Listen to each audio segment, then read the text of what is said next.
Halo, selamat malam semuanya. Malam-malam. Malam, Ci. Sorry saya berisik, ini saya masih di jalan, saya belum sampai rumah. Saya biasa dari kantor ke rumah 15 menit, ini hampir 2 jam saya belum sampai. Macet Macet ya? banget hari ini. Banget, Ci, parah. Jadi, Suara kedengeran itu enggak? Itu enggak? Enggak. apa? Enggak kecil kan ya? Pas Enggak, ya? enggak, enggak. Oh, Pas, udah. pas. Oke, teman-teman, selamat malam semua. Selamat datang di Zoom training hari Senin ini. Jadi kita biasa di Senin, di hari pertama di setiap minggunya itu kita mengadakan training. Kita mau bahas tentang mungkin training-training singkat. Ini nggak sih? Masuk nggak suaranya, Ci? Masuk, enggak. Mohon maaf banget teman-teman ini. Pas lagi saya macetnya di sebelah masjid kayaknya. Oke, jadi hari ini kita mau bahas tentang handling objection trainingnya hari ini. Jadi apa sih handling objection itu? Hari ini handling objection itu tuh tentang gimana teman-teman caranya mungkin bisa bisa memecahkan masalah-masalah yang bermunculan setelah teman-teman decide untuk bergabung di EFC. Bukan decide untuk bergabung di EFC sih, bergabung di EFC oke. Cuman saya mau jalanin EFC nih, saya mau jadiin EFC sebagai bisnis utama saya, sebagai income utama saya mau menghasilkan di sini. Nah, dari situ baru tuh muncul masalah-masalah, muncul mungkin kayak gangguan-gangguan atau apa gitu, dan mungkin juga bisa juga ending objection disebutnya itu dengan kita mau prospek orang, tapi orangnya ini nih kayak nolak, orangnya ini udah negatif duluan, orangnya udah nggak mau disentuh deh, pokoknya udah nggak mau ditelepon, nggak mau di apa, di WhatsApp aja cuma di read doang atau apa gitu kan. Itu salah satu dari handling objection juga, gimana cara teman-teman mecahin masalah itu, karena harus ditemuin solusinya kan kalau kayak begitu. Hari ini kita udah mendatangkan speaker yang emang ahli di bidang ini.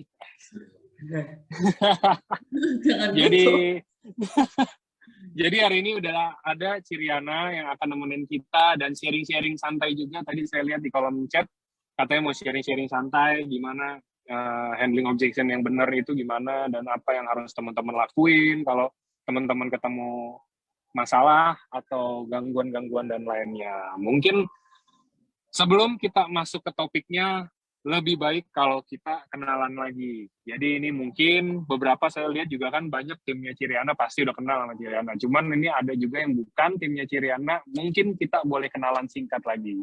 Silakan Ci, mungkin kalau boleh dikenalin dirinya. Iya, thank you Angga.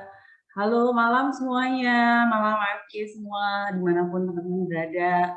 Kenalin ya, saya Riana dari Dorai Food Spot.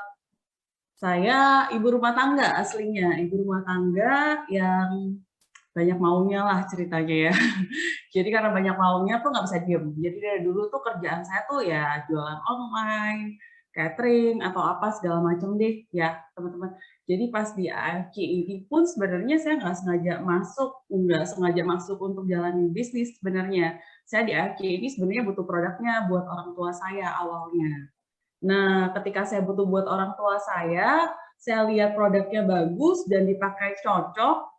Nah, saya cuma mikir gimana supaya bisa minum gratis sih, awalnya seperti itu. Saya bisa masuk dan jalanin bisnis ini. Nah, kalau saya yang ibu rumah tangga dari pulau kecil loh, saya dari Bangka, saya bukan tinggal di ibu kota atau kota-kota besar ya teman-teman ya.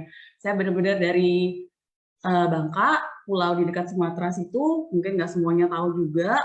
Dan terus terang saya agak gaptek, saya nggak ngerti sebenarnya Zoom begini juga dari dulu tuh saya nggak ngerti. Dan saya tuh dulu nawar-nawarin AFC atau cerita-ceritain ini pun benar-benar dari WA doang, dari Facebook doang, nggak pernah dari IG juga.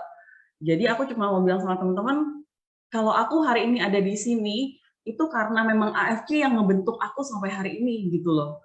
Kalau teman-teman lihat aku 1 tahun yang lalu, nggak bakal ketemu di Riana yang berani ngomong di depan seperti ini, depan orang banyak seperti ini teman-teman. Jadi AFC ini benar-benar wadah transformasi kita dari yang seseorang yang mungkin nggak pernah terlihat atau orang yang mungkin nggak bisa apa-apa atau segala macam, tapi di sini tuh nggak cuman kita dapat bisnisnya, kita dapat produk bagus, kita dapat teman banyak, tapi kita juga banyak dapat ilmu dan kita benar-benar apa ya, pengembangan diri banget deh di AFC. Itu sih teman-teman pengenalan singkat dari saya. Gitu Angga. Oke, thank you Ci. Jadi sebelum mulai, emang maksudnya mungkin kalau di AFC orang-orang rata-rata kayak cari bisnis atau cari produk, padahal nggak cuma itu. Tadi bisa didengar dari Ciriana juga, bisa merubah diri juga ya. Maksudnya tadinya mungkin takut atau nggak berani ngomong di depan orang gitu kan. Jadi ya mau nggak mau sih, maksudnya ada di business networking, kalau nggak ngomong di depan orang atau nggak kita bisa ngobrol atau apa kayak gitu, ya kita nggak akan bisa yang bagaimana banget deh gitu kan. Dan mungkin beberapa juga ada yang tadinya awalnya mungkin nggak ngerti teknologi, nggak ngerti yang digital, bahkan taunya cuma Facebook aja, Facebook sama WhatsApp udah, that's it. Sekarang rame banget, bahkan follower AFC di Instagram juga jadi melonjak karena banyak member-member yang mungkin baru bikin Instagram setelah join di AFC, karena mungkin emang pasarnya juga ada banyak di Instagram gitu kan. Jadi ya itu salah satu cara untuk merubah dan pengembangan diri juga. Oke, kalau gitu, kalau mau dimulai boleh Ci, langsung. Oke, Angga. Oke. Dulu ya. Siap Ci. Oke, teman-teman, hari ini kita bawanya santai aja ya, nggak usah tegang. Dan hari ini juga aku lebih banyak sharing sih daripada teori-teori gitu ya, teman-teman ya. Karena aku yakin kalau aku bawanya teori, teman-teman juga banyak yang lebih pintar dari aku juga, banyak yang pokoknya semua itu udah ada juga di internet kalau mau dicariin. Jadi aku hari ini tuh bawain handling objection, bukan berarti bahwa aku jago banget untuk untuk hadapin penolakan, untuk hadapin keberatan, enggak teman-teman. Justru karena aku lahirnya dari penolakan gitu loh. Aku lahirnya dari banyaknya penolakan yang udah aku hadapin, dan aku bisa sampai hari ini tuh karena aku bersahabat dengan penolakan. Tadi lihat ya video Paniko ya, kita tuh harus bersahabat dengan penolakan, bersahabat dengan ketakutan, bersahabat dengan apa ya, rasa nggak percaya dirinya kita. Itulah yang kita bersahabat dan akhirnya itu yang kita lawan gitu. Jadi hari ini yang aku mau ceritain tuh justru pengalaman-pengalaman yang udah aku rasain dalam setahunan lebih ini di AFC. Apa aja sih rata-rata yang orang nggak suka? Apa sih rata-rata keberatannya orang? Kenapa sih saya ditolak segala macam? Itu yang saya pelajari dan akhirnya saya evaluasi, dan hari ini yang bisa saya bagikan itu adalah pengalaman-pengalaman saya. Kalau teman-teman nanti punya pengalaman berbeda atau masukan berbeda, nggak apa-apa kok, boleh di chat sama-sama ya teman-teman ya. Aku mulai aja ya teman-teman ya. Handling objection. An objection is not a rejection. Artinya maksudnya bahwa keberatan itu belum tentu adalah penolakan. Kadang-kadang sebenarnya keberatan itu adalah kesempatan kita untuk memberi informasi yang lebih lanjut lagi untuk orang-orang lain gitu loh.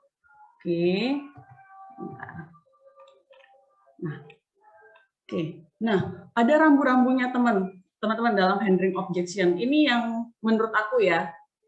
Rambu-rambunya itu pertama adalah kita harus fokus di sharing, bukan fokus di uang. Jadi teman-teman harus tahu ketika kita membagikan cerita tentang AFC, kita ngomongnya AFC ya di sini. Ketika kita berbagi, ketika kita presentasi segala macam, fokus teman-teman harus benar-benar mindset-nya itu adalah kita sharing dan caring di bisnis ini. Karena gini loh, orang-orang yang kita presentasikan, orang-orang yang kita hadapi, itu mereka tahu ketika kita sedang mengambil kesempatan dari mereka, atau mereka mengetahui bahwa kita sedang berusaha mengambil keuntungan dari mereka, itu mereka langsung ngeblok pasti biasanya. Tapi kalau teman-teman fokusnya di sharing dan caring, teman-teman tuh nggak ada beban. Jadi teman-teman nggak ada beban pertama apa? Teman-teman nggak ada beban harus closing. Teman-teman nggak ada beban, maksudnya entah kalau ditolak aku malu. Teman-teman juga nggak ada beban apapun gitu loh. Karena benar-benar fokusnya di sharing. Tapi coba kalau teman-teman fokusnya di uang, teman-teman akan berpikir, kalau aku nggak closing, ini aku nggak dapat bonus nih besok. Oh, kalau aku nggak closing dia nih, ntar dia nggak mau temenan sama aku lagi nih. Dan ketika kita fokusnya uang, kita jadinya maksa. Kita cuma fokusnya gimana caranya dia mau gitu. Nggak lagi memikirkan tentang orang itu seneng nggak, orang itu perasaannya gimana, orang itu udah jenuh belum dengar kita, nggak ada lagi. Tapi kalau kita fokus di sharing dan caring, kita tuh akan akan apa ya, empati kita akan keluar gitu loh. Kita akan mencari tahu kebutuhan dia, kita akan mencari tahu apa yang dia mau gitu loh. Jadi mindset ini harus pertama kali yang harus dibenerin ya, fokus di sharing, jangan fokus di uangnya. Terus rambu-rambu kedua, hal penting di mata prospek itu adalah mereka, bukan kita. Jadi saat kita prospek ke orang, yang jadi kuncinya itu adalah mereka, apa yang mereka butuh, apa yang mereka mau dengar, apa yang mereka cari, apa sih yang menarik buat mereka. Jadi jangan fokus di kita. Kadang-kadang kan kita kalau prospek orang itu lebih banyaknya saya gitu ya. Sekarang kita coba diganti, fokusnya di mereka, apa sih yang menarik buat mereka, apa sih yang mereka butuhkan, apa sih yang sebenarnya yang mereka pengen dengar. Nah, setiap orang itu kan berbeda, karena itu pada saat sebelum prospek, aku biasanya tuh lebih suka tuh melihat pasar yang aku masuk itu pasar seperti apa.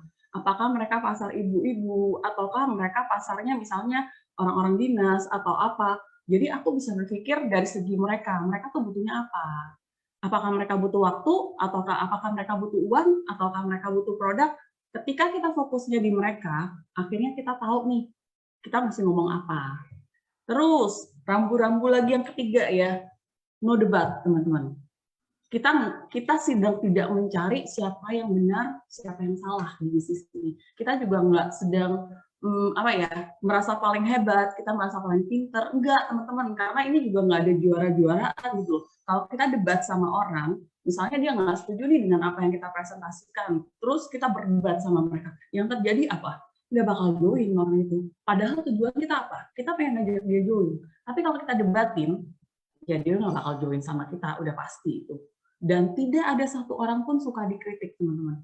Karena itu, no debat, percaya sama saya. Nggak ada debat-debatan, apapun yang mereka katakan, kendala mereka apapun, iyain aja dulu, teman-teman. Iyain dan rasakan aja. Karena gini loh, ketika mereka merasa itu masalah, berarti mereka merasa itu sedang menjadi suatu fakta buat mereka. Kalau itu fakta buat mereka, kenapa kita tentang gitu? Ya, oke. Terus rambu-rambu keempat. Sekali lagi, keberatan, objection itu bukan penolakan, teman-teman. Itu hanya tanda bahwa mereka membutuhkan lebih banyak lagi informasi lanjutan. Masalahnya, informasi lanjutan yang kita kasih itu sesuai dengan keberatan mereka. Kadang-kadang gini loh, keberatannya apa, kita kasihnya informasi apa, nggak nyambung. Karena nggak nyambung, akhirnya mereka juga males dengerin kita.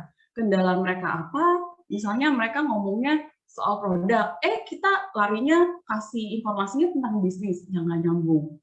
Jadi kita harus dengerin keberatannya apa, dan cari apa yang mereka butuhkan untuk informasi lanjutan untuk ngatasin keberatan itu. Itu rambu-rambunya ya teman-teman ya. Terus, ini proses handling objection, itu pasti ada 4 tahapan ini teman-teman. Pertama, ketika kita menghadapi penolakan, bukan penolakan ya, kita menghadapi keberatan, yang harus kita lakukan adalah feel, felt, dan found. Ini maksudnya seperti ini. Ketika mereka menyatakan keberatan, pertama kali itu kita harus merasakan apa yang mereka rasakan. Oh iya, saya ngerasain yang sama kamu gitu loh. Felt itu artinya kita kasih tahu, saya juga pernah ngerasain itu, gini-gini kondisinya, apa-apa, segala macam, merasakan keadaan itu, baru kita found. Tapi setelah saya ketemu ini, jadi feel, felt, found. Ini semua prosesnya pasti seperti ini, di semua kendala teman-teman. Kalau teman-teman bisa praktekin feel, felt, found, pasti enak ngomongnya ntar. Tapi kalau teman-teman nggak lewatin proses ini, ketika dia objection, teman-teman nggak berada di sepatunya mereka, tapi teman-teman langsung, solusinya gini, sok pintar atau apa segala sama mereka, malah kita akan ditolak. Ya, jadi kuncinya feel, felt, found kalau di handling objection. Nah, terus nih siklus closing ya, aku kasih tahu teman-teman ya. Handling objection itu sebenarnya siklus kedua dari closing, teman-teman. Siklus closing itu pertama kita presentasi. Presentasi itu kita cari needs dan kita cari juga membangun ketakutan orang itu. Karena kadang-kadang gini loh, orang itu mungkin mereka punya ketakutan dalam hatinya, tapi mereka tuh nggak pernah divisualisasikan, nggak pernah dikeluarkan ketakutan itu, sehingga nggak kebayang sama mereka. Tapi kalau kita bisa kasih mereka bayangannya, oh gini loh, kamu kebayang nggak ya, kalau seandainya kamu punya hambatan pembuluh darah, terus kamu biarin nih karena kamu anggap nggak kenapa-kenapa nih, kamu kebayang nggak nanti kalau misalnya tiba-tiba terjadi serangan jantung, terus kamu tiba-tiba harus lumpuh dan harus berada di tempat tidur dalam jangka waktu lama, sementara kamu masih muda banget gitu loh. Memang sih kamu punya duit, tapi bilang, tapi kebayang nggak punya duit, tapi semuanya harus diurusin, mandi diurusin, kamu BAB harus diurusin, diranjang. Jadi bangun ketakutan itu divisualisasikan buat mereka. Mereka sendiri tahu nggak bakal bisa jadi begitu kalau mereka biarin? Tahu, tapi karena nggak pernah ada orang yang menyatakan dan menggambarkan buat mereka, nggak kebangun ketakutan itu. Jadi presentasi itu sebenarnya cari needs-nya dan bangun ketakutannya, teman-teman. Bukan artinya menakut-nakuti ya, teman-teman ya. Cuman menyadarkan mereka resiko apa sih yang akan mereka hadapi gitu loh di depan, divisualisasikan. Terus tahapan kedua dari siklus closing itu baru handling objection. Di handling objection ini tadi aku bilang feel, felt, found, terus teknik kupas bawang. Teknik kupas bawang ini aku ngomong sedikit aja ya. Teknik kupas bawang ini maksudnya dia mengiris bawang tuh kan pasti nangis nih teman-teman ya. Jadi kalau misalnya ada keberatan dari seseorang itu sebenarnya harus kita kupas. Karena keberatannya itu biasanya masih dalam bentuk global, kita kupas pelan-pelan, kita iris pelan-pelan sampai ketemu nih permasalahan intinya tuh apa, baru kita bisa kasih solusinya teman-teman. Karena kalau kita nggak ketemu nih kenapa bener-bener, misalnya dia ngomong nggak punya duit itu kenapa gitu loh, kita kan harus cari tahunya tuh bukan cuma sekedar nggak punya duit, atau sebenarnya dia punya duit tapi dia nggak mau keluarin buat ini, gitu kan. Jadi kita harus tahu, oh ternyata bukan masalahnya itu, ternyata bukan nggak punya duit sebenarnya, masalahnya karena dia nggak percaya aja kalau taruh duit di sini duitnya bisa balik gitu loh. Dan itu harus kita pakai teknik kupas bawang supaya kita sampai ketemu nih intinya apa, keberatan intinya dia tuh apa. Nah, siklus closing ketiga itu follow up. Follow up itu rata-rata 2 kali 24 jam ya teman-teman ya. Jangan terlalu lama dari ini, karena kadang-kadang kita udah presentasinya udah bagus, handling objection-nya udah bagus nih. Dia cuma mau mikir nih, tapi karena kita kasih dia kelamaan mikir, teman-teman, jadinya malah buyar yang tadi udah kita bangun di awal. Yang tadinya udah kita bangun ketakutannya, udah kita kasih lihat segala macam apa yang akan terjadi kalau dia nggak pakai atau nggak join gitu loh, itu udah buyar kalau kita lewat dari 2 kali 24 jam. Terus setelah follow up, yang penting juga apa? Relationship. Jadi hubungan yang baik itu adalah kunci kesuksesan teman-teman. Kalau gini loh, kalau kita follow up-nya nyebelin, bentar-bentar sejam sekali kita WA-in, atau berapa kali bentar-bentar kita teleponin, ayo udah transfer belum, berapa belum? Akhirnya hubungannya juga jadi nggak baik. Itu pasti tadinya dia mau pusing pun jadi nggak jadi pusing nantinya. Jadi teknik follow up itu juga harus benar-benar bagus gitu loh. Harus ada tarik ulurnya, harus apa ya? Harus tepat fungsi lah, tepat waktu. Dan siklus closing yang terakhir itu ada trust. Artinya seperti yang selalu dikatakan Pak Niko gitu loh. Kalau orang itu membeli itu bukan karena produk kita bagus, produk kita keren, atau karena marketing plan kita luar biasa, enggak. Orang itu mau join sama kita sebenarnya karena mereka percaya sama kita, teman-teman. Jadi mereka beli itu karena mereka tahu kalau aku beli sama kamu, aku join sama kamu, aku tahu aku nggak bakal rugi misalnya. Aku tahu bahwa kamu nggak mungkin nipu aku. Kayak gitu sih teman-teman. Jadi ini siklus closing-nya. Ini secara garis besar aja supaya teman-teman tahu bahwa handling objection itu bukan apa ya? Bukan the end-nya. Karena kamu sehebat-hebatnya handling objection, kalau kamu nggak lakukan follow up yang baik, dan kamu tidak membangun hubungan yang baik, dan tidak ada trust, itu tetap nggak closing. Ya, ini aku secara garis besar kasih tahunya ya. Jadi handling objection itu baru tahap kedua dari closing, teman-teman. Tapi setidaknya kalau kita bisa handling objection, kita udah separuh jalan lah kira-kira ya. Oke, nah ini aku bilang aku nggak akan bahas teori, teman-teman. Aku akan langsung ke objection yang biasanya kita hadapin deh selama di AFC. Kalau kata Ko Budi Darwin kan ada 30 nih pertanyaan biasanya dalam MLM ya.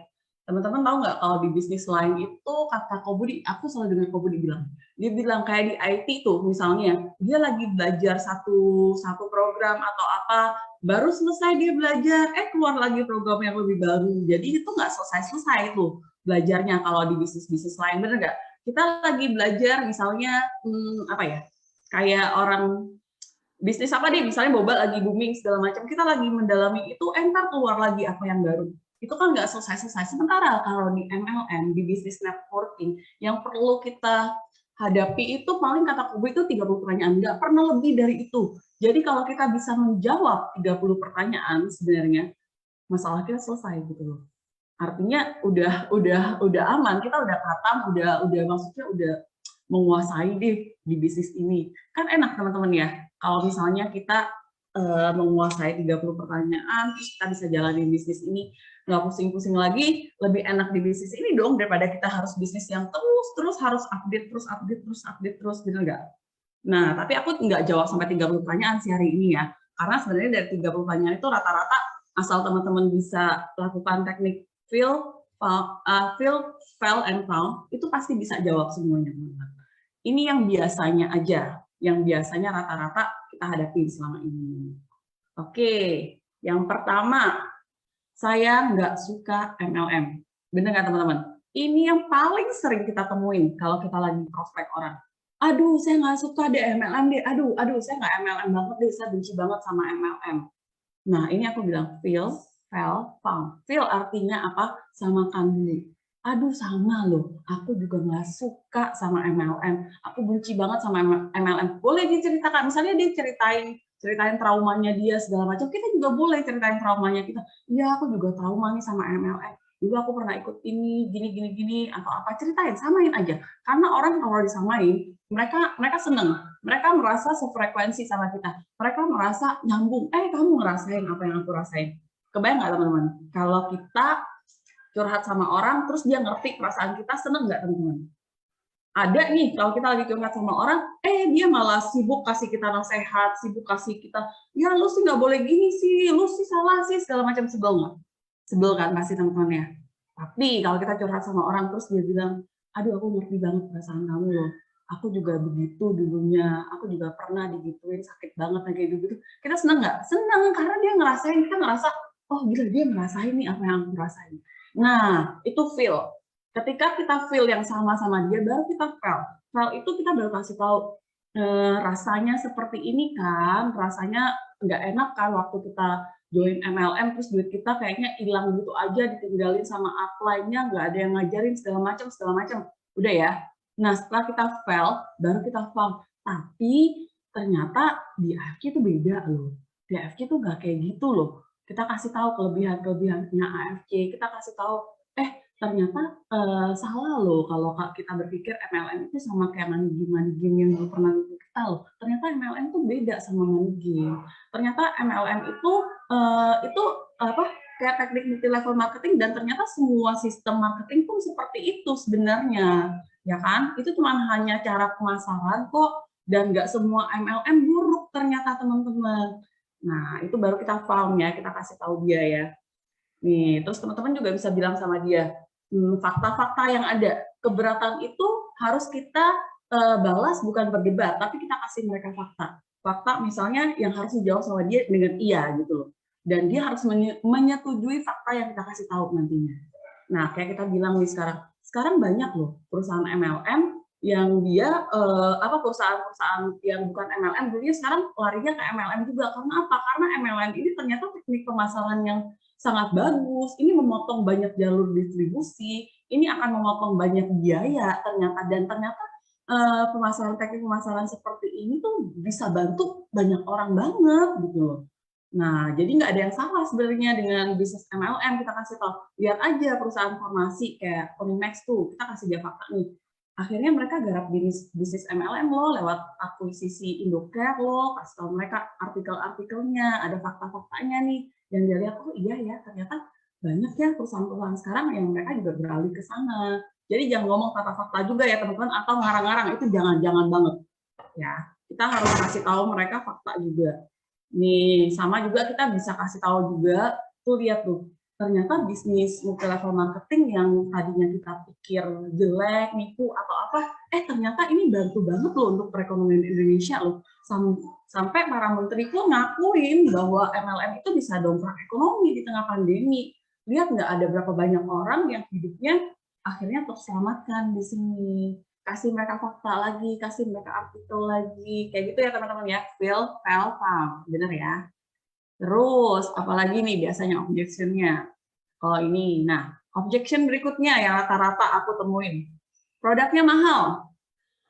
Feel paham lagi, produknya mahal. Oh iya, emang sama, bener deh produknya mahal. Aku sampai mikir, gila ini join di sini 3,4 bisa beli beras nih, berapa karung nih. Samain aja pokoknya. Mereka bilang mahal, jangan bilang, enggak nggak mahal, kamu aja nggak punya duit atau apa, diledek-ledekin gitu ya, jangan ya. Justru kita bilang, iya aku sama kamu. Mikirnya ini mahal juga, mikirnya bisa beli sekali, belum tentu bisa beli buat kedua kalinya. Tapi kok aku mikir-mikir gini ya, kayak papa aku kemarin disuruh dokter tuh pasang ring loh papa aku. Papa aku disuruh pasang ring tuh hampir 5 ring. Terus karena ini di Bangka, aku harus bawa papa aku ke Jakarta, musim pandemi lagi. Papa aku dalam kondisi stroke lagi, berarti aku ntar harus sewa pesawat atau apa. Aku kasih mereka, kebayang nggak, aku harus keluarin duit berapa banyak gitu loh. Aku mikir untuk pasang ring segala macam. Tapi ya, papa aku pakai ini, setelah dicek ternyata penyumbatannya nggak ada lagi gitu papa aku. Akhirnya ternyata aku pikir, oh aku malah hemat banget. Jadi kayak gitu teman-teman. Setelah kita ngerasain sama mereka, kita kasih tahu perasaan kita seperti apa, terus kita kasih tahu nih, ternyata seperti ini, ternyata ini lebih murah. Coba teman-teman bandingkan deh. SOP itu bilangin ya, Subarasi ya. Subarasi itu sasetnya sekitar 60-an ribuan lah kita bilang. Itu sebenarnya sama aja kayak teman-teman beli kopi 1 gelas di mall atau apa. Malah ini buat sehat loh teman-teman loh. Ini sebenarnya kayak kita ngerawat badan kita supaya kita bisa menghindari bom waktu nantinya. Kita kasih tahu. Terus kasih tahu lagi. Di sini juga ternyata kita bisa invest di AFC, belinya pakai cicilan kok, pakai cicilan dan bayarnya pakai bonus. Jadi itu nggak kerasa mahalnya sebenarnya. Jadi kita kasih tahu solusinya. Nah, atau kalau misalnya itu udah orang deket kita, bisa juga kita bilang sama mereka sambil bercanda, mahal apaan sih, kamu biasanya juga belanja barang yang juta-jutaan, nggak apa-apa, ini buat saya sendiri, atau apa, ini kalau buat teman-teman ya, kita bisa bilang, ini mah duit sendiri mah, buat kamu mah duit kecil. Orang-orang kan biasanya kalau digituin tuh, terutama orang-orang yang biasanya gengsi atau apa ya, orang kaya atau apa ya, mereka merasa malu kalau diginiin kadang-kadang, tapi ya harus lihat-lihat orang juga ya. Gitu. Terus, apalagi ini? Yang ketiga, objection berikutnya nih, MLM itu harga murah dimahalin. Sering nggak teman-teman dapetin yang seperti ini? Banyak ya yang bilang, MLM itu produk-produknya tuh murah sebenarnya, cuman dimahalin supaya bisa bayar bonus yang gede. Itu tuh kan karena mereka bayar bonusnya gede tuh dari apa barang murah dijual mahal. Kalau yang seperti ini, jangan didebat. Banyaknya tuh, aku lihat orangnya dia debatin. Siapa bilang seperti itu? AFC itu nggak gitu, tau nggak? AFC itu mahal loh, AFC itu sebenarnya harga jualnya begini-begini. Langsung didebat. Jangan didebat teman-teman. Sekali lagi, samain dulu, bener bilang. Dulu itu aku juga mikirnya sama, MLM itu harga murah dimahalin. Aku mikirnya, kok harga barang yang harusnya cuma 100-an ribu, kok bisa dijual jutaan? Kasih mereka contoh, terus kamu kasih tahu lagi. Tapi tahu nggak sih sebenarnya selama ini tuh ternyata yang kayak gitu tuh biasanya mereka maklon. Banyak perusahaan-perusahaan yang mereka tuh cuma cetak produk di Indonesia segala macam, beli dari satu pabrik segala macam, terus mereka comot labelin sendiri, untungnya berlipat-lipat. Nah, tapi kan kalau AFC ini beda loh. AFC ini dia pabrik farmasi. Kalau dia pabrik farmasi, dia tuh bukan perusahaan yang nyomot-nyomot produk terus kasih label, enggak. Kalau mereka pabrik farmasi, mereka tuh bikin produk benar-benar ada research-nya, dan research-nya tuh nggak cuman jangka waktu sebentar. Mereka bikin produk tuh benar-benar lihat pasarnya juga seperti apa yang dibutuhkan orang Indonesia, itu benar-benar lewat penelitian dan survei, nggak asal-asal bilang. Terus kasih tahu lagi, AFC ini udah 53 tahun loh di Jepang. Ini perusahaan yang udah gede banget, long term di sana, udah terdaftar di Tokyo Stock Exchange dan juga ini tuh harga sahamnya itu meningkat dengan pesat di sini dan segala macam, sambil teman-teman bisa juga bukain websitenya AFK, kasih mereka tahu bahwa AFK itu benar-benar perusahaan farmasi, kasih tahu mereka bahwa AFK itu salah satu anak perusahaan dari AMS juga, kasih tahu bahwa ribuan produk ada di AFK ini, kasih tahu apa aja sih holding company yang ada di sini gitu. Kalau mereka lihat ini, mereka akhirnya tahu, oh iya ya, ternyata ini bukan produk sekedar produk, Jepang lagi yang keluarin gitu. Terus kasih lihat lagi, ini perbandingan. Kalau mereka masih bilang mahal nih, ini ya, aku pernah dikasih foto nih waktu itu, SOP itu sebenarnya harganya 10.000 yen loh, di Jepang 10.000 yen itu sekitar 1,4 juta bilang. Nah, sampai di Indonesia dijual cuma 1.650. Teman-teman kebayang nggak? Itu ongkos kirim aja berapa, bea cukai aja berapa, perizinan berapa, tapi ini selisihnya cuma dikit loh teman-teman. Nah, karena apa teman-teman? Karena sebenarnya produk AFK yang dijual di Indonesia itu sebenarnya masih dalam disubsidi sama AFK Jepang. Karena AFK Jepang itu nggak ngambil keuntungan dari harga jual produk sebenarnya. Mereka ngambilnya itu justru dari saham mereka yang naik pesat ketika AFK masuk ke Indonesia gitu loh. Jadi teman-teman lihat ya, AFK itu benar-benar bukan produk yang dijual mahal dari produk murah, enggak. Tapi sebenarnya dia memang produk mahal yang dikasih subsidi sehingga teman-teman bisa nyobain produk mahal dengan harga murah, malah kebalik sebenarnya. Gitu. Ini ya kalau handling objection-nya, kalau pertanyaannya seperti ini. Terus berikutnya, ini sering nggak teman-teman dapat seperti ini? Saya sibuk, nggak ada waktu. Banyak nggak teman-teman? Banyak ya. Kalau saya sibuk, nggak ada waktu, sama feel, found. Samain dulu, boleh juga bilang puji dia, oh syukur banget ya, masih banyak bisnisnya, masih banyak kesibukan, orang lain sekarang lagi pada susah, ibu masih sibuk banget, lancar bisnisnya, aduh puji Tuhan banget deh. Tapi aku sih sedih loh, sekarang sih banyak orang kehilangan pekerjaan loh. Kalau aku lihat mereka itu sejak pandemi ini banyak yang gajinya tiba-tiba dipotong, banyak yang tiba-tiba di PHK dan segala macam. Dan mereka sering cerita sih, mereka nyesel banget, kenapa ya waktu dulu mereka masih jaya-jayanya, ketika bisnis mereka masih lancar, ketika pekerjaan mereka masih lancar, kenapa mereka nggak bangun bisnis tambahan atau cari income tambahan. Nah, sebenarnya sih ya Bu ya, pada saat Ibu di AFK itu sebenarnya waktu di AFK itu justru nggak makan waktu loh Bu. Justru di sini itu sebenarnya kita bisa kerjain tanpa gangguin bisnis utama. Karena AFK ini bisa dikerjain di mana aja, kapan aja, sambil ngapain aja. Orang kerjaan kita tuh cuma cerita-cerita dan sharing kok Bu. Ibu kebayang nggak? Paling kita ngobrol-ngobrol di pasar, ketemu orang bisa ngobrol sebentar. Di sekolah pas jemput anak bisa ngobrol sebentar. Di WA pun kadang-kadang kita ngobrol sama temen bisa lama banget kan sambil kerja juga Bu. Sebenarnya bisa-bisa aja. Jadi apa ya? Bukan pikiran mereka gitu loh. Dari cerita orang kita nggak cerita mereka ya. Kalau cerita mereka kan ngerasa diguruin. Tapi kita buka cerita orang. Ya teman-teman aku itu kemarin mereka hebat banget. Mereka tuh sebenarnya levelnya manajer, tiba-tiba jadi pengurangan pegawai segala macam, mereka kena semua PHK segala macam. Tiba-tiba duit pesangon mereka juga nggak ada seberapa, nggak cukup buat bertahan lama, mau buka bisnis baru juga, merintisnya juga butuh waktu.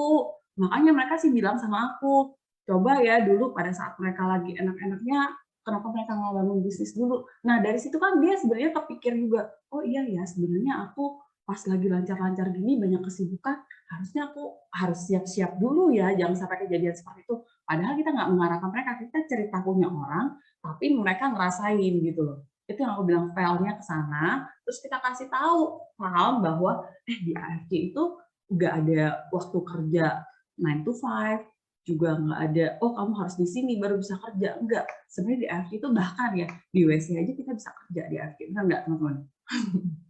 Ya kan, di WC aja kadang-kadang itu masih balas WA atau segala macam. Itu aku bilang, AFK itu sebenarnya enak banget. Aku selalu bilang sama tim-tim aku ya, aku bilang sama mereka, gini deh, di AFK itu kebayang nggak, kalian tuh kerjaannya tuh benar-benar cuma ngobrol. Nggak mungkin dong seharian waktu kalian itu nggak ada ngobrol sama orang sama sekali, aku bilang. Aku anggap deh satu orang kasih setengah jam deh, seandainya aku minta kalian ketemu sama 5 orang aja sehari ini, itu sebenarnya cuma butuh waktu 2,5 jam doang kok. 2,5 jam itu aku yakin itu ada waktu orang nonton TV lah, entah waktu orang apalah.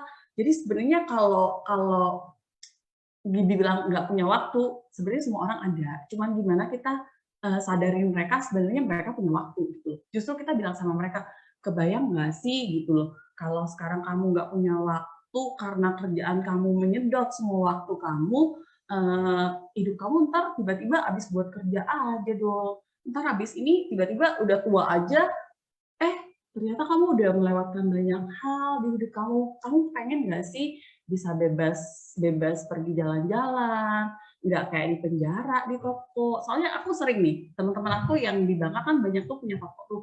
Punya toko, aku bilang sama mereka, aku sadarin mereka, tapi aku nggak langsung ngomong merekanya ya.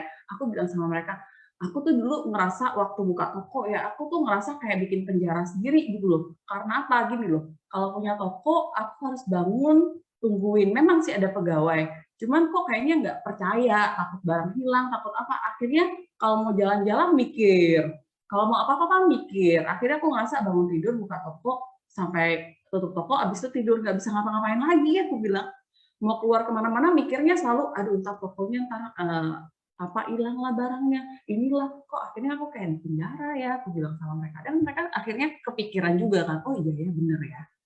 Nah ini untuk yang saya sibuk, nggak ada waktu ya. Terus, nih, kasih lihat juga mereka fakta-faktanya. Tahu nggak, di tim aku tuh ternyata banyak orang sibuk loh. Ada fotografer, ada desainer, ada selebgram, ada dokter, ada pilot. Mereka tuh orang-orang sibuk semua. Kasih lihat bahwa mereka tuh member-membernya kita. Supaya prospek kita lihat, oh iya ya, mereka nih sibuknya gila-gilaan malah. Tapi kalau mereka mau jalanin bisnis ini, kalau mereka yang sibuk aja bisa, masa kita nggak bisa juga di berumah tangga atau yang masih belum sesibuk mereka lah gitu. Terus yang kelima, saya nggak punya temen. Kalau saya nggak punya temen, sekali lagi kita bilang lagi, oh nggak punya teman, iya aku juga nih sejak married tuh, aduh teman aku udah banyak yang nggak ada deh. Kalau dulu kuliah masih banyak teman nongkrong, teman apa, tapi sejak married nih teman-temannya cuma emak-emak sekolah. Sama, aku juga mikir di WA aku juga orang-orangnya itu-itu aja yang diajak ngobrol. Aku juga bingung waktu awal tuh mau nawarin siapa, tapi aku mikir lagi, justru karena aku nggak punya temen nih aku harus masuk di sini, karena di sini tuh justru aku akhirnya bisa kenal orang banyak. Dari sini tuh misalnya dari temen aku yang punya banyak temen, tiba-tiba aku jadi punya banyak temen, bener nggak? Terus aku kasih tahu mereka, di sini ini aku bilang ya, kayak aku ibu rumah tangga nih di Pangkal Pinang, di kota kecil. Aku tuh teman-temannya bener-bener teman-teman mami-mami dari anak-anak aku, mami-mami teman-teman sekolah anak-anak aku lah teman-temannya ya. Jadi aku dulu juga mikir, aku nawarin ke siapa ya? Memang aku punya bisnis online, memang aku punya market di luar Pangkal Pinang segala macam ya. Tapi aku tuh mikir, kalau misalnya aku nawarinnya cuma terbatas ke situ, kan mereka juga punya teman lagi. Kan nggak semua orang sama seperti aku yang temennya sedikit atau temennya cuma itu, enggak. Akhirnya aku lihat malah di sini ya, aku bisa ketemu sama banyak orang, kayak aku bisa ketemu sama wali kota, aku ketemu sama banyak kepala dinas di sini, tiba-tiba teman aku banyak orang DPR di sini, orang-orang banyak deh, entah karyawan dari mana sampai ya di bisnis ini justru aku bisa punya teman sampai di Papua, di Kalimantan, di Palangkaraya, di Solo, di Surabaya. Tiba-tiba aku punya teman banyak banget. Dan tiba-tiba aku punya teman yang kayak keluarga semuanya udah kayak kenal yang enak banget. Kebayang nggak teman-teman? Jadi dari yang nggak punya teman, di sini tiba-tiba punya teman di mana-mana dari seluruh kota, bahkan di luar negeri pun aku punya teman. Jadi mau kemana-mana tuh udah ada temennya aja deh di situ. Enak kan teman-teman? Nah, itu kalau yang jawab saya nggak punya teman, teman-teman tinggal bukain. Justru karena nggak punya teman, kamu harus masuk di sini, karena dari sini kamu bisa kenal banyak orang. Gitu. Ya, terus berikutnya, yang sering lagi, AFK udah banyak yang join. Enggak ikut AFK, semua orang aja udah join AFK, mau nawarin siapa lagi? Bener nggak? Sering banget kan yang jawab seperti ini, teman-teman? Nah, kalau yang jawab seperti ini tuh, aku biasanya tuh bukain pikirannya seperti ini. Aku bilang sama dia, orang sakit itu kayaknya tambah banyak loh, semakin hari loh. Rumah sakit juga nggak pernah sepi, nggak pernah kosong. Terus aku bilang sama mereka, setahu aku sih di AFK itu sekarang itu baru ada 900.000 member. Sementara Indonesia itu ada 270-an juta jiwa. Ya, terus kalau mereka pada bilang udah banyak yang join ya, kayak aku di Bangka aja tuh ya. Tadinya kan aku nggak pernah tawarin di Bangka justru. Aku tuh tawarin tuh selalu online, aku tawarin tuh justru orang Jakarta, orang luar segala macam yang apa orang-orang yang beli online sama aku makanan segala macam itu yang aku tawarin. Malah Bangka itu nggak pernah aku sentuh dulunya. Tapi sekarang ketika aku dapat beberapa orang Bangka dan mereka punya jaringan besar, aku mulai sama mereka nih garap kota-kota di Bangka. Ternyata mereka nggak tahu semua AFK. Ternyata orang-orang di kota-kota di Bangka yang kecil-kecil itu gak ada yang tahu AFK, bener-bener gak ada yang tahu AFK. Dan ketika aku kasih tahu tentang AFK itu ya, mereka tuh sampai, hah, ada produk seperti ini gitu loh, ada produk yang sedahsyat ini dan segala macam. Dan aku baru tahu ternyata banyak orang yang nggak tahu tuh banyak banget teman-teman. Jadi jangan takut teman-teman. Kadang-kadang tuh karena yang kita lihat itu cuman di online aja di Facebook, di IG karena orang cerita-ceritain tentang AFK banyak gitu ya. Jadi kita berasa, oh kayaknya AFK itu udah booming banget dan udah banyak orang yang tahu banget. Coba teman-teman lihat sekitar kita deh. Aku yakin di antara teman-teman kita itu masih banyak banget yang nggak tahu tentang AFK. Nah, tugas kita sekarang untuk sebarin itu, untuk kasih tahu itu gitu loh teman-teman. Percaya sama aku banyak banget. Jadi kalau bilang AFK masih banyak yang join, percaya sama saya itu masih banyak yang belum tahu. Asal teman-teman mau cerita terus aja. Oke. Nah, terus yang ketujuh, saya nggak bisa ngomong.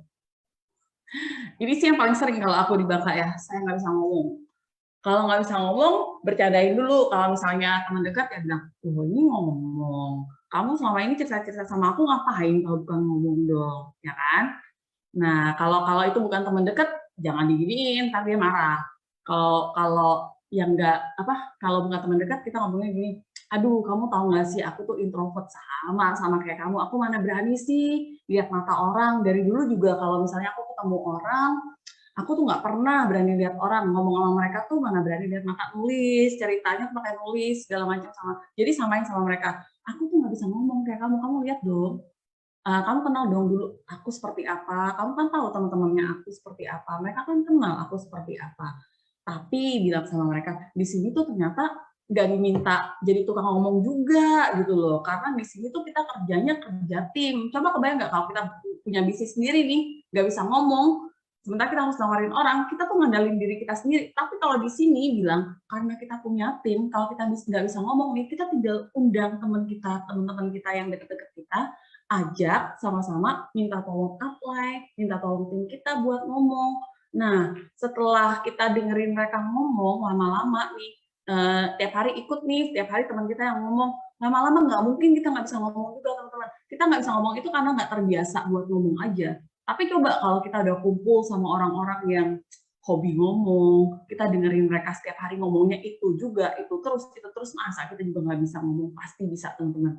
Karena semua orang itu mulainya juga dari nggak bisa. Semua orang bisa itu pasti mulainya dari orang nggak bisa. Tapi orang nggak bisa yang mau belajar. Dan aku lihat kamu bisa, aku lihat kamu punya potensi bagus, aku lihat kamu mirip kok sama aku, samain aja. Jadi kamu lihat kalau aku yang akhirnya yang selalu bisa, oh kamu pasti lebih hebat lagi dari aku, gitu. Angkat dia, kasih tahu dia kelebihannya apa yang nggak dia sadari. Ya, karena kadang-kadang orang-orang itu nggak bisa lihat kelebihan dia sendiri, teman-teman. Orang-orang itu sibuk, orang-orang itu kebanyakan ya fokus pada kekurangan mereka daripada kelebihan mereka. Jadi kitalah yang harus buka kelebihan mereka. Oh, kamu tuh punya banyak teman loh, keluarga kamu keluarga besar loh.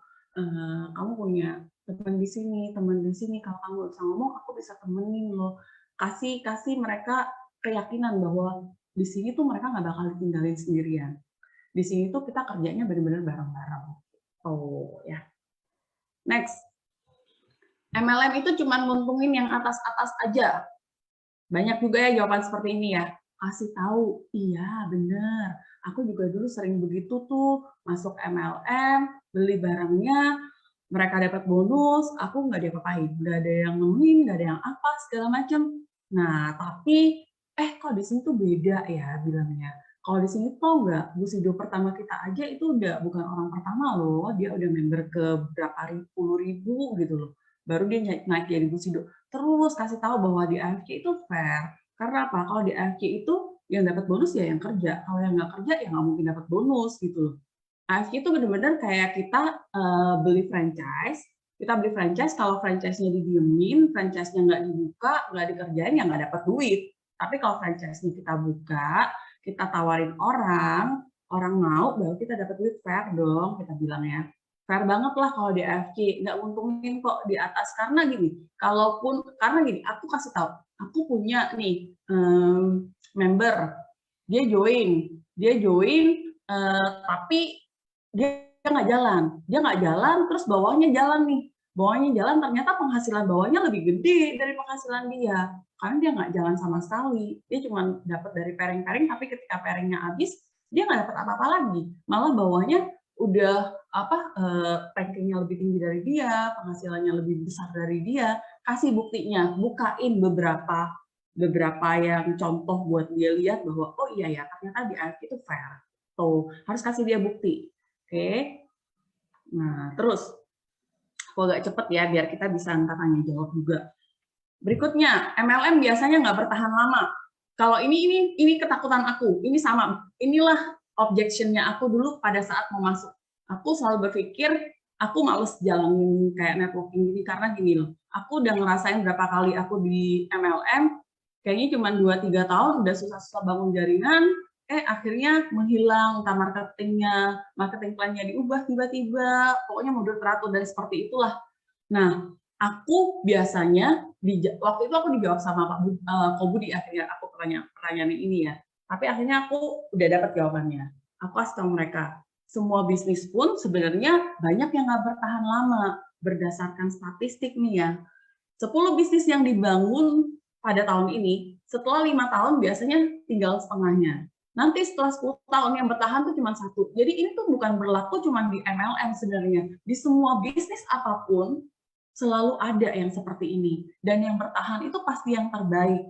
Nah, kita kasih lihat mereka di MLM yang masih bertahan sampai saat ini pun banyak loh. Kita kasih mereka lihat lah, kita sebut beberapa merek segala macam. Mereka kan bisa search di Google, bener nggak?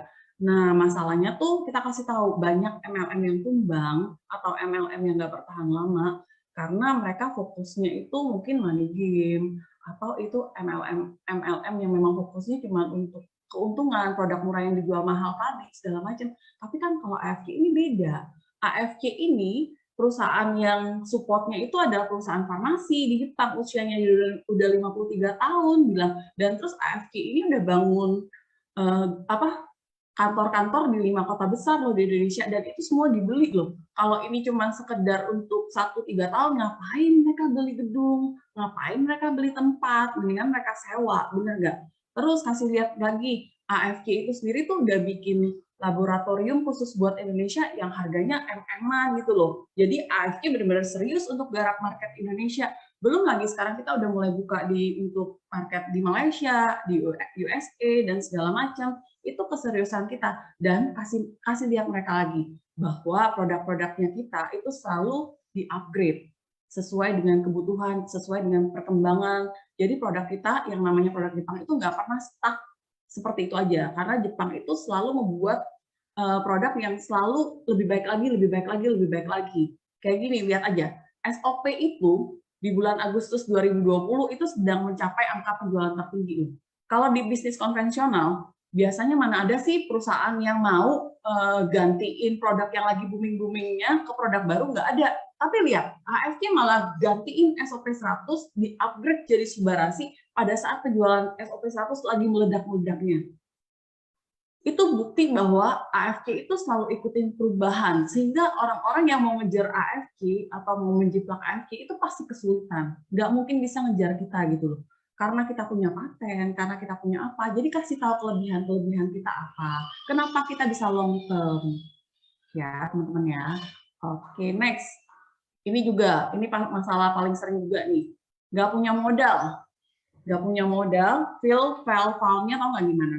File-nya itu kasih tahu, oh iya, sama, bener sih, aku juga ada nih member yang dia nggak punya modal buat join di sini, dia buat makan aja susah gitu loh, penghasilan dia aja nggak cukup sama sekali, Tapi aku kasih tahu dia, kalau seandainya dia nggak join di sini, dia tetap melakukan hal yang sama, bukankah selamanya dia akan seperti itu juga gitu loh. Selamanya dia nggak akan pernah berani mulai bisnis, selamanya juga dia nggak akan pernah punya duit, bener nggak? Justru karena dia nggak punya duit sekarang, justru karena itu kamu harus berubah. Dan mumpung bisnis ini nggak butuh modal yang besar, tapi kamu benar-benar bisa merubah nasib di sini, kenapa enggak? Dan terbukti loh sekarang dia yang tadinya itu join di sini aja tuh mesti jual cincin kawinnya atau apa segala macam. Sekarang dia bisa dapat loh duit sekitar 50 juta per bulan atau apa. Kasih lagi contoh, kasih lagi satpam-satpam yang join di sini bisa punya penghasilan besar, kasih tukang sayur yang bisa dapat income di sini, kasih sopir taksi yang bisa dapat income di sini. Bukain mata mereka bahwa ini bukan bisnis buat orang kaya, dan di sini kita nggak jual produk sebenarnya. Yang kita jual itu bisnis, dan yang namanya bisnis itu nggak ada yang dimulai dari 3,4 juta. Teman-teman cari di bisnis apa yang bisa dimulai dari 3,4 juta sekarang. Nggak ada, teman-teman. Bisnis itu nggak cukup 3,4 juta, tapi di sini tuh 3,4 juta tuh teman-teman udah punya bisnis, dan bisnisnya bukan dengan perusahaan abal-abal, dengan perusahaan farmasi besar dari Jepang.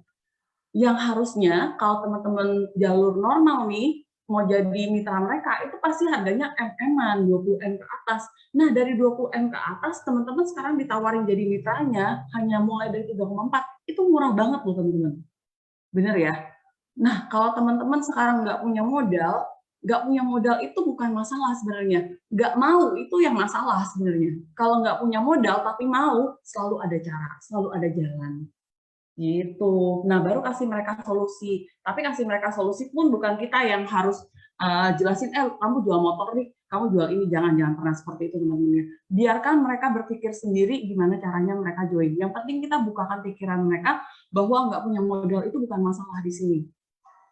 Karena di sini itu bukan modal yang diperlukan, mau apa enggak di sini. Kalau mau pasti ada jalannya. Gitu. Oke, karena di sini pun, di AFC pun kalau nggak punya modal tuh sebenarnya kalau kita punya kartu kredit, kita bisa join tanpa modal. Karena di AFC sendiri kita bisa beli voucher kan lewat Tokopedia, atau kita bisa pakai BRI Ceria, Kredivo, dan segala macam, selalu ada jalannya.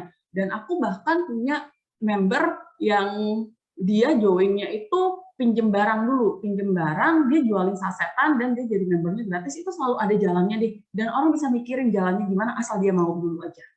Oke. Terus, MLM image-nya negatif, takut dijauhin temen. Banyak nggak sih teman-teman ngerasain orang-orang yang nggak mau join sama kita karena dia takut dijauhin sama temen-temennya. Dia takut nanti udah masuk MLM, gak ada lagi yang mau temenan sama dia. Aku punya member yang seperti itu. Dia takut nih, dia bilang, aduh ntar kalau MLM nih, ntar teman-teman aku pasti pada nggak mau angkat telepon aku lagi, pada nggak mau temenan sama aku lagi, segala macam, udah negatif thinking seperti itu semuanya. Terus aku bilang, kadang-kadang kita tuh terlalu overthinking, aku bilang, karena gini loh, image-nya MLM memang negatif, tapi image-nya kita kan nggak negatif, teman-teman. Bener nggak? Jadi tergantung cara kita. Gimana kita bawanya, gimana kita bikinnya, itu kan tergantung kita. MLM adalah MLM, dan kita nggak jual MLM-nya. Yang kita jual itu kita. Jadi image kitanya yang mau kita bentuk seperti apa. Jadi aku bilang sama mereka, kalau kita nggak rese, kalau kita nggak maksa orang, kalau kita jalaninnya itu benar-benar dengan apa ya, dengan menyenangkan gitu loh, dan kasih lihat orang, aku di AFC hidup aku menyenangkan, happy loh. Aku nongkrong-nongkrong, aku dapat teman banyak, bisa minum kopi di sini, ngobrol, ketawa-ketawa. Siang-siang yang orang kerja, aku malah bisa ngobrol-ngobrol, bisa nongkrong di kafe, bisa ngapain segala macam.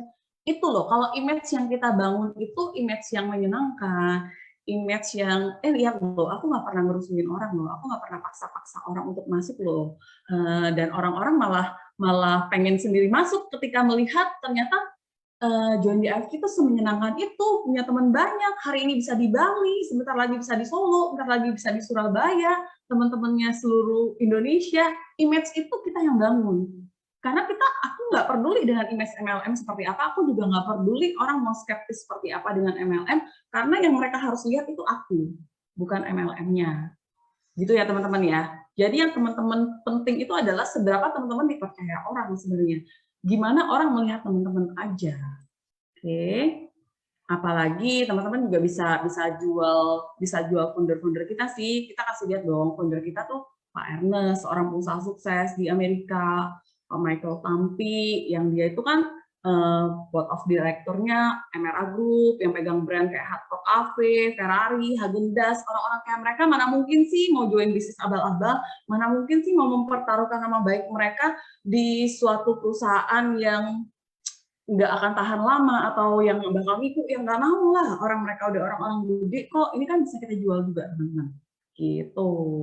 Kasih lihat ya, terus kasih lihat juga, AFC itu ternyata kita punya AFC Care loh, kita udah bangun banyak panti asuhan, rumah sakit atau apa segala macam. Lihat ya, nggak senegatif itu kok, ternyata justru AFC itu udah jadi wadah transformasi yang luar biasa buat Indonesia tuh.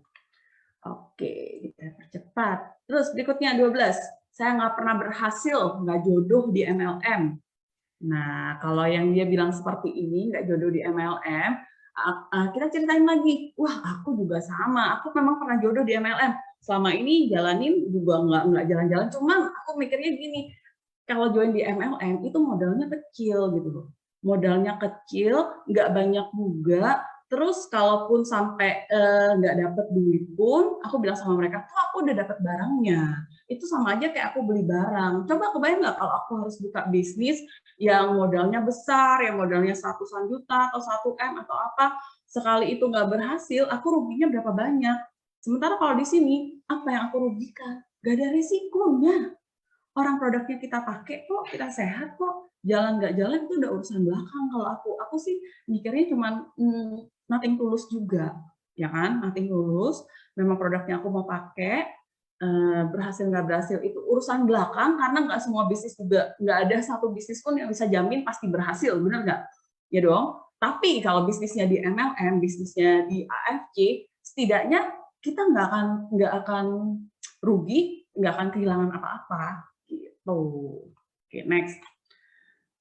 Terus berikutnya, oh saya lagi fokus di kerjaan lain. Kalau dia bilang begini, oh nggak apa-apa. Kalau lagi fokus di kerjaan lain, ini buat Bapak pakai aja dulu atau Ibu pakai aja dulu. Yang penting kan gini, di AFC itu nggak ada batas waktu, karena di AFC itu jadi membernya seumur hidup. Bilang, ibaratnya gini, Bapak tek tempat deh, ibaratnya Bapak lagi ambil posisi, ambil franchise-nya. Nanti suatu saat Bapak lagi segang atau apa, Bapak mau kerjain, itu tinggal kerjain, kakinya udah jalan, segala macam. Jadi sebenarnya di sini tuh nggak ada tuntutan, oh Bapak harus prospek, Bapak harus punya target, harus closing ini, closing itu. Di AFC itu benar-benar nggak ada targetnya, Pak. Nggak ada kewajiban beli, nggak ada apapun, Pak. Jadi Bapak tuh benar-benar sekali beli langsung jadi member, dan membernya seumur hidup. Gitu. Nah, kalau Bapak udah punya hak usaha seperti ini, Pak, suatu saat misalnya nih, Bapak mau kasih anak Bapak kayak jalanin, atau tiba-tiba ada teman Bapak yang butuh produk ini, kan sambilan Bapak bisa kerjain. Nggak mesti sampai Bapak harus full hard, harus benar-benar di sini kok. Gitu. Jadi jangan takut-takutin mereka, jangan sampai mereka berpikir, gila kalau aku di sini tuh aku harus disuruh prospek nih setiap hari nih, aku bakal dirusuin sama upline aku. Enggak. Jadi jelasin sama mereka, di sini tuh benar-benar kita punya kebebasan menentukan sendiri. Mau jalanin kayak, mau enggak kayak, kita nggak punya bos di sini, kita lah bosnya sendiri. Gitu. Next. Oh, ada lagi yang bilang, saudara saya udah join. Kalau saudaranya udah join, kan berarti kita harus tanya dong, kalau saudaranya udah join, kenapa dia nggak join? Apa saudaranya nggak tawarin dia? Atau dia belum yakin? Atau mungkin saudaranya nggak kasih tahu dia tentang AFC ini lebih jelas? Nah, kalau tentang begini, nah teman-teman bisa jual timnya teman-teman. Teman-teman bisa kasih tahu kelebihannya kalau ikut teman-teman apa. Oh, mungkin kalau sama saudara kamu nggak enak, kamu nggak enak kalau mau tanya-tanya. Kalau sama aku kan enak, jalan-jalan sama aku, mau suruh aku sini atau minta tolong aku sana sini, kamu nggak apa-apa. Mungkin kalau sama saudara kamu lebih nggak enak. Jadi kita jual lagi kelebihannya kita apa kalau dia join sama kita. Itu ya teman-teman ya. Berikutnya, ini sih paling sering ya, UCP. Harga di luaran udah banyak yang murah. Ini pasti paling sering deh yang ditemuin teman-teman. Jawabannya selalu, di sana lebih murah, di sana jualnya lebih harganya miring banget. Kalau di kamu kan aku cuma mau coba, segala macam, jawabnya seperti itu kan. Nah, kalau yang ini teman-teman jelasin sama mereka. Gini teman-teman, Kalau misalnya kalian belinya murah di luaran, kepikiran nggak, mereka kenapa bisa jual murah? Mereka jual murah itu kira-kira ada untungnya nggak? Kalau nggak ada untungnya, nggak mungkin mereka mau jual murah, bener nggak? Berarti ada untungnya. Nah, untungnya itu untung apa sebenarnya? Untungnya itu adalah untung yang harusnya milik kalian sebenarnya. Memang di AFC pas kamu join pertama kali, kamu harus beli dengan harga resmi asli sesuai paket. Tapi kan setelah jadi member makin lama bisa makin murah dan kamu juga minumnya bisa gratis lama-lama. Terus teman-teman kasih tahu mereka, misalnya kalian beli di marketplace deh, seandainya terjadi detox atau terjadi apa, kalian mau nanyanya ke siapa? Aftercare-nya seperti apa? Bener nggak? Nggak mungkin dong kalian chat lagi ke situ belum tentu dibalas juga. Itu kalau terjadi proses detox. Atau misalnya pada saat kalian bagus, pakainya enak nih, ngerasain enak, pakainya terus ngerasain tubuhnya sehat segala macam. Ketika kalian rekomendasiin ke orang lain, dan mereka juga belinya di marketplace, teman-teman dapat apa? Nggak dapat apa-apa juga. Teman-teman cuma dapat thank you doang. Benar nggak teman-teman? Sementara kalau teman-teman jadi member dengan harga normal, mungkin teman-teman bayar lebih mahal, 200-300 ribu lebih mahal. Tapi tahu nggak apa aja yang bakal teman-teman dapetin di sini? Pertama, teman-teman bisa dapat support sistemnya dari AFC. Di sini ada banyak dokter yang bisa teman-teman tanyain kalau misalnya jadi proses detox atau apa yang teman-teman rasakan. Kita punya medical representatifnya. Terus lagi di sini seandainya teman-teman cocok nih, teman-teman kenalin ke orang lain segala macam, itu pun teman-teman dapat bonus bilang. Iseng-iseng bisa dapat bonus, benar nggak teman-teman? Dan di sini seandainya teman-teman benar-benar jalanin, ada bonus jalan-jalan, bonus-bonus tahunan, bonus bulanan yang luar biasa gede. Kenapa enggak?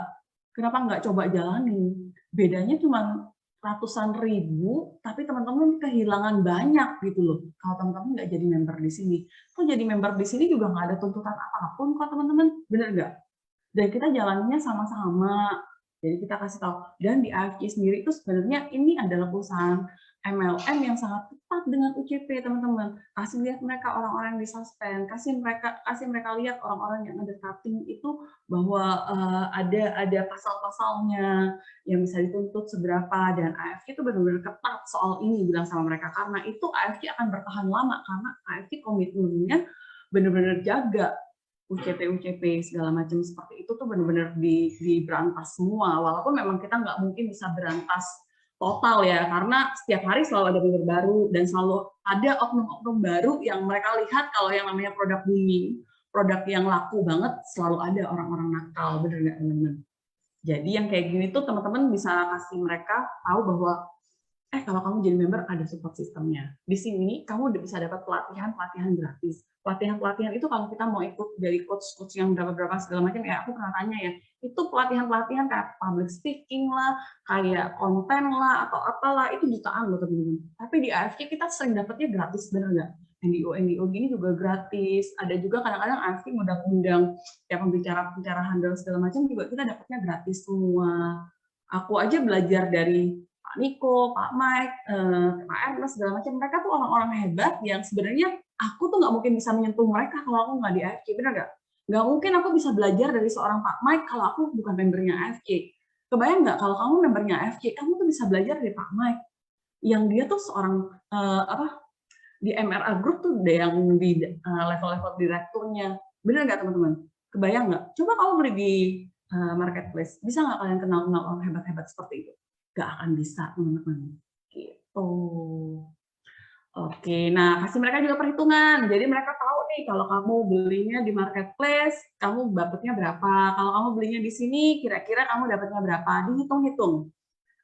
Kalau teman-teman bukain hitungan sama mereka, mereka akan kebayang, oh iya ya, gila ya, ternyata kalau aku benar-benar jadi member, ternyata malah jauh lebih murah, dan ternyata lama-lama malah bisa dapat gratis, gitu. Oke. Aku sampai di sini dulu tentang handling objection. Nah, ada pertanyaan nggak dari teman-teman sementara ini? Aku stop sharing dulu ya. Oke. Kecepatan nggak teman-teman? Sorry nih kayak ngomong sendiri kecepatan ntar. Halo? Angga? Yes, Cik. Aman. Di situ sih handling objection-nya Angga. Oke, oke. Ini udah ada beberapa yang bertanya sih. Coba saya bacain ya. Ini bonus ya teman-teman, karena biasanya kalau training kan jarang ada pertanyaan. Cuman ini karena kebaikan dari Ciriana. Nih Ci, ada yang tanya Ci, dari kayaknya sih kalau dilihat dari namanya Doraemon Sport juga ya. Mau tanya Ciriana, teman-teman saya udah mulai menghakimi saya pemain MLM. Jadi apapun itu, selain bahas kerjaan, pasti selalu respon kalau saya kontak. Malah kadang-kadang nggak direspon, baik online ataupun kalau saya mau ngajak offline, ngajakin ketemuan. Kira-kira kalau dari Ciriana ada solusi nggak sih buat yang kayak begitu? Karena banyak sih Ci, menurut saya juga. Iya, pasti akan banyak orang-orang yang seperti itu ya, orang-orang yang tiba-tiba mereka menghindari kita, nggak ada sebab, tiba-tiba karena kita tahu kita MLM aja belum denger aja, mereka tuh udah ngeblok dulu segala macam. Kalau aku sih lewatin aja. Aku ngerasa maksudnya masih banyak orang lain yang butuh gitu loh. Aku tuh ngerasa gini loh, kalau aku ya, aku tuh sharing sama orang itu nggak lagi memikirkan dia siapa gitu loh. Aku nggak lagi ngotak-ngotakin, oh ini orang yang teman aku yang harus ku sharing. Enggak, aku malah lebih suka tuh sharing sama orang yang nggak begitu dekat sama aku kalau aku Angga ya. Aku lebih suka sharing sama orang-orang malah yang mereka nggak begitu kenal aku, yang mereka nggak begitu apa ya, nggak begitu kontak erat malah sama aku, enggak. Jadi aku malah di pasar, pas aku misalnya lagi beli tahu atau beli apa segala macam, aku bisa ngomong tentang ini. Aku tuh ngerasa gini loh, yang aku sebarin tentang FK itu, aku kayak aku lagi cerita sesuatu yang hebat, sesuatu yang baik, jadi aku cerita ke semua orang tanpa ada malu, tanpa ada apa, dan aku karena aku nggak menuntut mereka untuk join, aku nggak menuntut mereka untuk closing, jadi itu ngalir aja. Jadi teman-teman tuh jangan takut, maksudnya entah orang jauhin, entah apa, justru kita harus buktiin sama mereka, lihat ya, aku nggak rese, aku juga nggak ngejar-ngejar kalian nggak mau ya udah nggak apa-apa, tapi aku buktiin. Aku tuh dulu awalnya gini, pas join itu Angga ya, aku tuh nggak pernah menjual yang sengaja bilang Subarasi adalah Utsukushi adalah, aku pertama kali tuh malah posting Subarasi sama Utsukushi, aku foto, aku cuma kasih tahu bagus nggak sih produk ini, menurut teman-teman aku pengen beli ini buat papaku. Nah setelah itu kan ada respon nih dari chat di WA, oh bagus, ini bagus, ada yang bilang enggak, atau ada yang bilang aku belum tahu segala macam. Dari situ tuh aku udah klasifikasi, oh ini teman-teman aku yang tahu, ini teman-teman aku yang nggak tahu gitu loh. Terus besoknya aku bikin lagi foto, aku udah beli produknya, aku mau cobain buat papa. Jadi aku tuh lebih banyak ke storytelling daripada aku menjual. Pas aku storytelling, aku kasih tahu, oh aku mau pakai buat papa, terus aku ceritain ke mereka perkembangannya papa, papa aku udah bisa mulai tidur nih tanpa obat tidur. Itu kan storytelling. Nah, pas aku storytelling, orang nanya lagi, papanya udah bisa tidur ya? Iya. Papa aku juga sama nih, pengen. Dia beli kan, pas dia beli kan aku dapat bonus nih, enggak? Bonus itu pun yang aku upload lagi, aku storytelling lagi. Gila ya, ini lumayan juga ya di AFK ini ya, cita-cita dapat duit. Nah, orang kan nanya lagi, enggak? Loh, kok bisa dapat duit gitu loh? Ceritain lagi, closing lagi kan? Closing, besoknya upload lagi, dapat duit lagi. Orang mulai bertanya, kok jadi dapat duit setiap hari? Jadi nggak ada menjual aku, Angga, awalnya.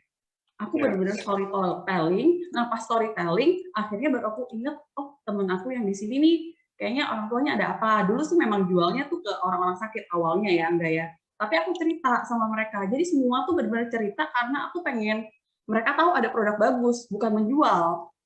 Karena itu akhirnya enak, hubungannya enak, segala macamnya enak. Aku juga nggak akan diblok orang karena aku nggak menjual gitu, Angga. Gitu. Oke, mantap. Udah baik. Oke, aku pengen tahu thanks Ciriana. Keterangan yang Ibu sampaikan bisa dikurang. Teman-teman, mohon maaf sekali sebelumnya. Hari ini acaranya tidak direkam. Jadi, kalau yang memang ketinggalan, ya ditunggu sesi berikutnya. Nanti kita minta tolong Ciriana untuk sharing lagi aja. Gitu lah. Karena emang acara training nggak ada yang direkam, teman-teman. Semuanya sekali lewat aja. Oke. Saya mau tanya kalau ada saya ada ini atau reaksi teman-teman sekolah gue ya udah baik. Oke, ini juga ada yang tanya Ci, kalau misalkan ada yang ngomong, katanya di MLM ini kalau misalkan kalau kita rekrut orang dapat bonus, enggak ya udah bye, udah kita zong aja gitu. Tanggapan Cici gimana? Apakah di AFC ini nggak ada?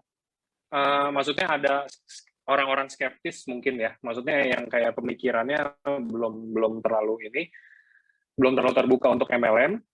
bilangnya, iya kita cari orang, kalau misalnya kita dapat orang, kita dapat bonus. Tapi kalau misalkan kita nggak dapat bonus, udah bye aja gitu. Udah kita stop aja, kita zong di situ aja, nggak kemana-mana. Kira-kira gimana tanggapan Ciriana? Emang di AFC nggak ada bisnis atau apa gitu, investasi ya sih?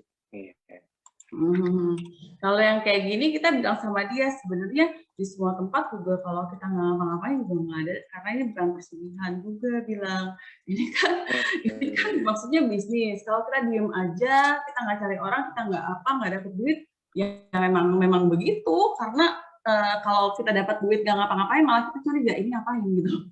Bener nggak sih enggak? Aku Iya. karena yang namanya bisnis kalau nggak dikerjain pasti nggak dapat duit, kalau dikerjain pasti dapat duit gitu kan. Nah cuman kalau aku selalu bilang sama mereka di AFC ini kita nggak kehilangan apapun, nggak ada risiko apapun sama sekali gitu loh. Kita tuh benar-benar kerjaannya tuh kayak bintang iklan kalau aku bilang. Aku sering bilang sama DS aku, kita tuh sebenarnya kayak bintang iklan doang. Kenapa? Karena kerjaan kita cuma ngiklanin doang sebenarnya. Iya nggak sih? Support system semuanya udah ada, kirim-kirim semuanya juga udah ada, nyetok barang nggak perlu, kerjaan kita tuh cuma ngobrol doang, dan kita cuma membuka pikiran orang, sharing-sharing, ngobrol kayak bintang iklan sebenarnya, foto-foto, minum atau apa seperti itu sih, benar nggak sih, berteman, bercerita itu aja sih sebenarnya.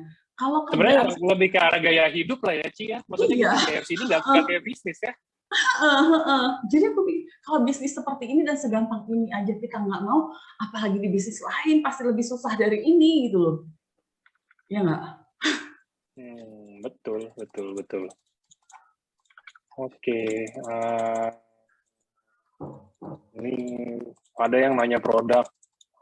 Tanya produk lebih bagus di, ya boleh lah kalau di hari Rabu-Rabu gitu mungkin ada yang bisa jelasin, tapi lebih bagus kalau nanya produk di hari Sabtu karena ada dokternya ya.